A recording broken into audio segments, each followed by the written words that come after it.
Hi friends, అట్టికాయ ఫ్రైని ఇలా ఎప్పుడైనా try చేశారా? ఇలా ట్రై చేసి చూడండి, చాలా రుచిగా ఉంటుంది. పప్పుచారు, రసం, పెరుగుచారు ఇలాంటి వాటి దగ్గర చాలా బాగుంటుందండి. ఇది నేను మా అమ్మగారి దగ్గర నేర్చుకున్నాను. ఇది చాలా టేస్ట్గా ఉంటుంది. కేవలం 6 ఇంగ్రీడియంట్స్తో చేసుకోవచ్చు. చాలా ఈజీగా చేసుకోవచ్చు. ఓన్లీ 15 మినిట్స్లో చేసుకోవచ్చు.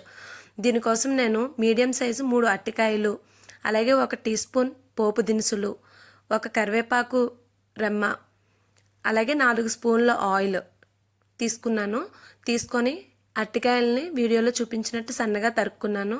స్టవ్ ఆన్ చేసి కళాయిలో 4 టీ స్పూన్ ఆయిల్ వేసుకున్న తర్వాత, ఆయిల్ బాగా వేడైన తర్వాత పోపు దినుసులు వేసుకున్నాను. పోపు దినుసులు అంటే ఆవాలు, జీలకర్ర, మినపప్పు కలిపి అండి 1 టీ స్పూన్ పోపు దినుసులు.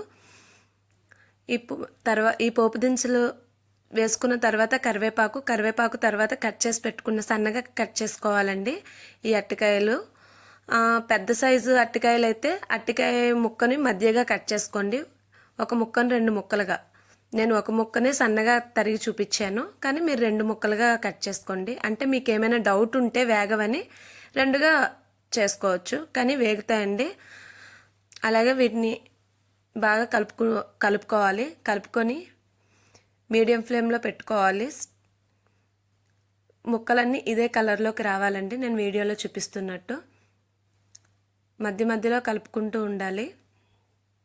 ఇవి ఇలా వేగుతున్న సమయంలోనే నేను ఒక మిక్సీ జార్ తీసుకొని, పెద్ద వెల్లుల్లి రెమ్మలు అయితే 15, చిన్నవి అయితే 20, 1 టీ స్పూన్ కారం, 1 టీ స్పూన్ సాల్ట్ వేసి మిక్సీ చేసుకున్నానండి.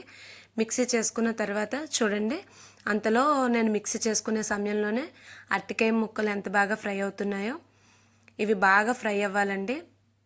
ఆయిల్ చూసారా, ఎక్కడ కూడా లేకుండా.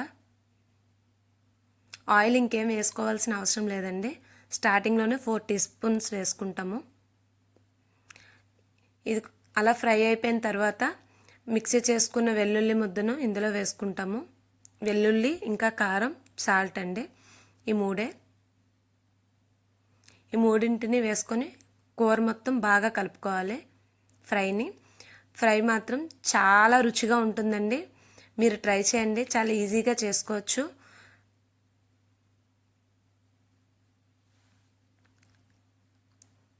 వట్టి నోటితోనే తినాలనిపిస్తుందండి. ఈ కర్రీ చాలా రుచిగా ఉంటుంది. ఒక్కసారి ట్రై చేయండి, మీ అందరికీ నచ్చుతుంది. ట్రై చేసి మీకు ఎలా కుదిరిందో నాకు కామెంట్ చేయండి. నచ్చితే లైక్ చేయండి, షేర్ చేయండి, సబ్స్క్రైబ్ చేయండి.